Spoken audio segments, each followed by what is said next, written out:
Ciao! So let's see together the second work of literature about the classics and realm of Hades. So, book six of the Aeneid. So, let's have an overview about the Aeneid. Mm? So, the Aeneid is a Latin poem.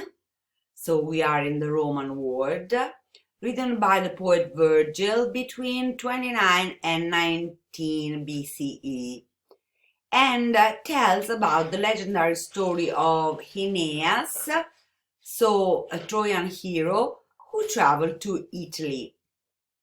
And there he will become the ancestor of the Romans. That's why it's important for the Roman world.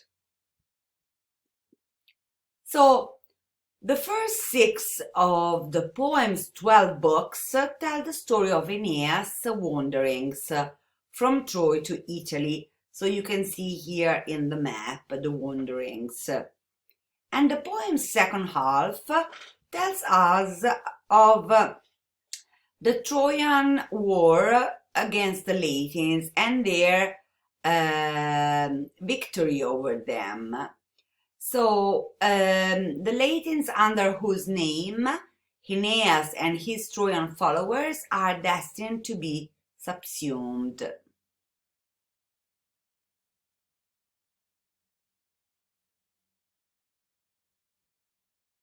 So the Aeneid can be divided into halves. So books 1 to 6, that's about Aeneas' journey to Latium in Italy, so the wanderings to arrive there, and books 7 to 12, the war in Latium to acquire the power and then found the legendary dynasty from which eventually the founders of Rome, Romulus and Remus, will come.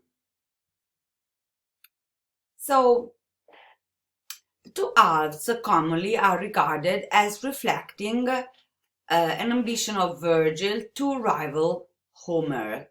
So, by treating both the themes of the Odyssey, so the wanderings of the hero, and the Iliad warfare themes, so in the second part.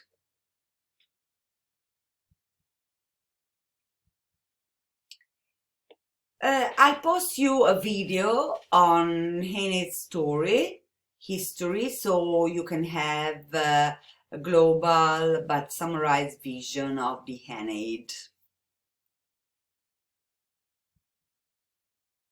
So let's see the characters from Homer's Iliad and Odyssey that are relevant to Aeneid. So, especially is Ulysses, the hero of Homer's Odyssey. And so, that's one of the captains of the Greek army that takes Troy. So, Ulysses or Odysseus, according to the Greeks, like Aeneas, must make a long and very difficult travel voyage before he could come back home again. And so the references to his whereabouts in the Aeneid help situate Aeneas' wanderings in relation to Ulysses' ones.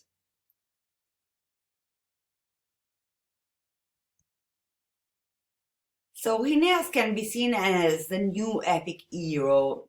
So in which way? Virgil portrays Aeneas as first of all a hero coming from Troy, a warrior who will lead his people to safety and found a new Trojan state, establish order in his and his countrymen's lives. So this is very important to see Aeneas as a new epic hero. Aeneas so is for the Romans, the embodiment of Roman virtues, because he is dutiful, servant of fate, first of all, and of the gods, and is a leader of his people. And he is devoted as a father and as a son. So he demonstrates globally to have an appropriate pietas. So this means devotions to family, country, and his own mission. So Aeneas is a character who possesses human qualities, and he is presented as a flawed human and a man with feelings. This is a new vision coming from Virgil. So, in his role as a petty man, a dutiful servant of fate and the gods, Aeneas never loses sight of his goal throughout his pietas. Aeneas is a man apart, devoted to his mission, a dedicated man. So he tells Dido when he is leaving her that he is duty bound. Aeneas so faces adversity without ever losing faith in the will of the fate. And for example, his faith is reinforced when he sees the temple Dido built in honor of Juno. And Virgil says here, for the first time, he took earth to hope for safety and to trust his destiny more, even in affliction.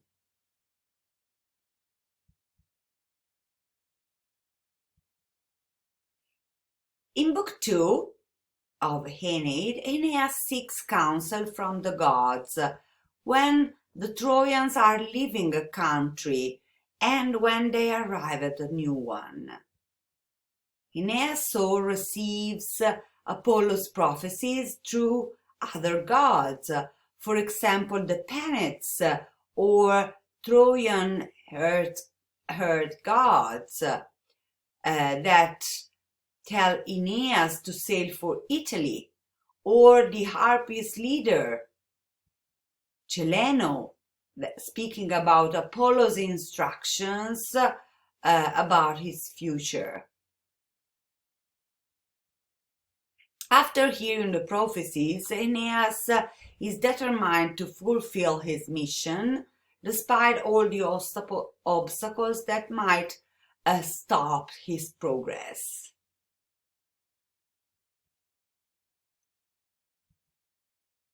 Throughout Book 6, that's the one of our interest, Virgil reinforces that Aeneas' future is fated. Despite the hardship he must find along the way.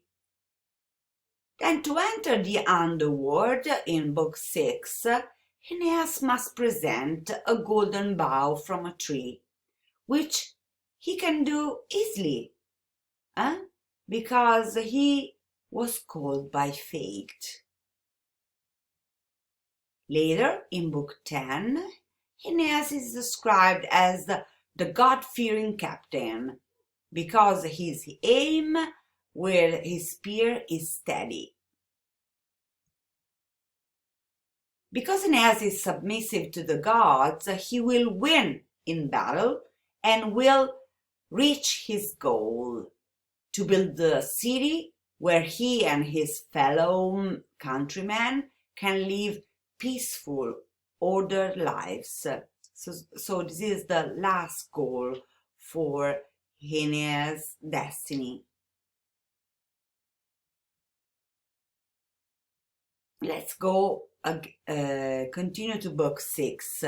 Aeneas and his fleet finally arrived in Italy, landing at Cume in the Gulf of Naples. That is the home of the Sibyl that surprises of Apollo and Diana, who sees the future. So he makes the required sacrifice and promised to build a new temple for Sibyl when he founds his fated city in Latium. The god Apollo speaks through her, prophesying that Aeneas will achieve his fate, but not before a terrible war.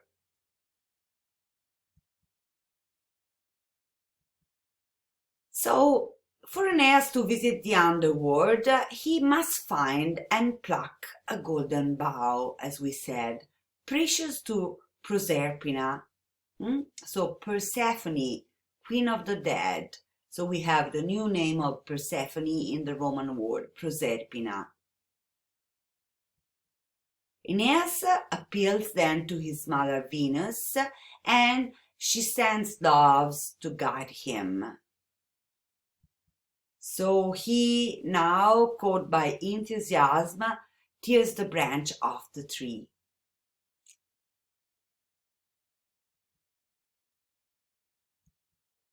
The Sibyl and Aeneas enter the cave leading to the underworld and approach the river Acheron, which dead souls must cross to enter the underworld. Aeneas saw a number of men from his fleet who have died, but they cannot cross because their bodies remain unburied. So the Sibyl assures Aeneas' pilot, Palinurus, that strangers will bury his body soon for sure, letting him cross the Acheron. Charon, ferryman of the dead, challenges them, so Aeneas and the Sibyl, but the golden bough allows them to pass into the underworld.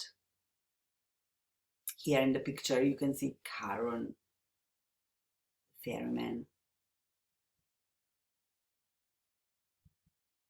In the underworld, each type of dead soul has its own area. The marshes around the river Styx hold the souls of the tragic dead, infants, suicide, and those killed by cruel love. So here, Aeneas sees the spirit of Dido and tries to talk to her, but she angrily returns to her husband Sichaeus, because she is Aeneas' enemy forever, because he apparently abandoned her, but because of his destiny we know his fate.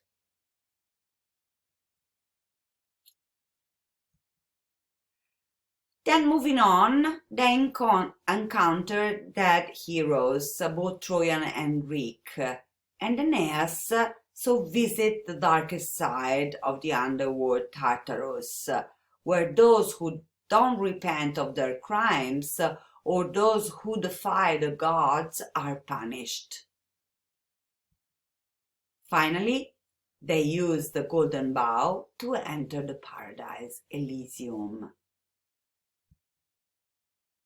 So there, in the peaceful Elysian fields, the soul of his father Anchises shows Aeneas their descendants, waiting to be reborn into the world. Among many others, he points out Romulus, the founder of Rome, Julius Caesar, descendant of Iulus, so Aeneas' son Ascanius turning his name in Iulus, and Caesar Augustus, the first emperor, whom he predicts will bring back the age of gold to the Lydian fields.